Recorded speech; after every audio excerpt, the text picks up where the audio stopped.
بسم اللہ الرحمن الرحیم۔ السلام علیکم۔ مشرکین مکہ کا سردار ابو جہل کے بارے میں روایات میں آتا ہے کہ حضور صلی اللہ علیہ وآلہ وسلم جب رات کو قرآن پڑھتے تھے تو یہ حضور کی چھپ چھپ کر قرآن کی تلاوت سنتا تھا۔ اسی طرح ابو سفیان مسلمان ہونے سے قبل اور اخنس بن شریک بھی چھپ چھپ کر قرآن سنتے تھے، ایک دوسرے کو خبر نہ تھی۔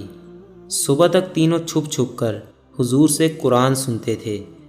جب دن کا اجالا ہونے لگتا تو واپس اپنے اپنے گھر کو لوٹ آتے۔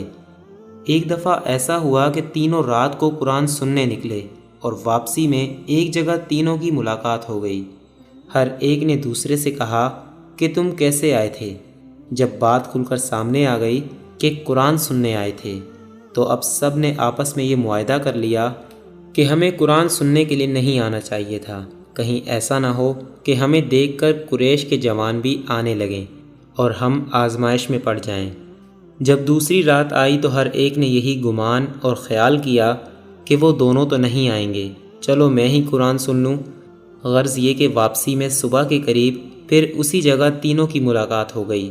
معاہدے کی خلاف ورزی کرنے پر ایک دوسرے کو ملامت کرنے لگے۔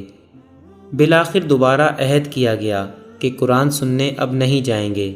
قرآن سننا اور وہ بھی سرکار دو عالم صلی اللہ علیہ وآلہ وسلم کی زبان مبارک سے، بھلا ان کو کب سونے دیتا تھا۔ اسی وجہ سے ان کی نیندیں بھی ختم ہو چکی تھیں۔ اور جب تیسری مرتبہ رات آئی تو پھر یہ تینوں یہی خیال کرتے ہوئے حضور صلی اللہ علیہ وآلہ وسلم کی مجلس مبارکہ میں پہنچے اور قرآن سنا، اور واپسی میں پھر ملاقات ہو گئی۔ اب تو ایک دوسرے کے منہ کی طرف تکتے رہے اور آخر صبح کو پھر معاہدہ کر لیا کہ آئندہ سے تو ہرگز سننے نہیں جائیں گے۔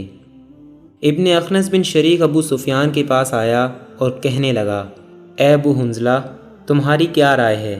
تم نے محمد صلی اللہ علیہ وآلہ وسلم سے جو قرآن سنا ہے، تم اس بارے میں کیا کہتے ہو؟ ابو سفیان کہنے لگا، اے ابو سالبہ، خدا کی قسم میں نے جو یہ باتیں سنی ہیں ان کو خوب پہچانتا ہوں، لیکن بعض ایسی باتیں ہیں جن کا مقصد اور معنی نہیں سمجھ سکا۔ تو اخنس نے کہا، ابو سفیان، خدا کی قسم میری بھی یہی حالت ہے۔ اس کے بعد اخنس بن شریک ابو جہل کے پاس آیا اور کہنے لگا، اے ابو الحکم، تم نے محمد صلی اللہ علیہ وآلہ وسلم سے جو کچھ سنا ہے اس کے بارے میں تمہاری کیا رائے ہے، اور تم نے کیا سنا؟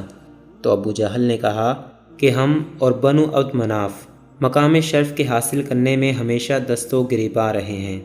انہوں نے دعوتیں کی، ہم نے بھی کی، انہوں نے خیر و سخاوت کی، ہم نے بھی کی، حتیٰ کہ ہم کو پاؤں جوڑے بیٹھے رہے اور وہ کہنے لگے، ہمارے پاس تو خدا کا ایک پیغمبر ہے، اس پر آسمان سے وحی اترتی ہے، تو اب ہم یہ بات کہاں سے لائیں؟